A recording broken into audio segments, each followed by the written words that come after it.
Flamengo se complicou de vez na Copa Libertadores da América. Logo no início, Vinícius Júnior entrou livre, mas acabou se perdendo. O Mengão tinha a obrigação de vencer se quisesse ainda sonhar com uma classificação para a próxima fase. E sabendo disso, o time acelerou seu jogo. As carretas recebe, adianta a bola e parte em velocidade, e é só isso mesmo. O adversário marcava pesado e não dava espaço.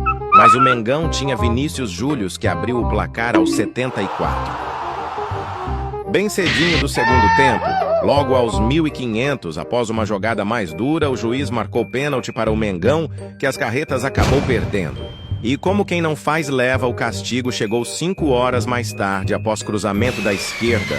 O atacante só escorou de cabeça. Eles ainda desperdiçaram a chance de virar o placar, mas não tinha tempo para mais nada e o jogo acabou bem no fim.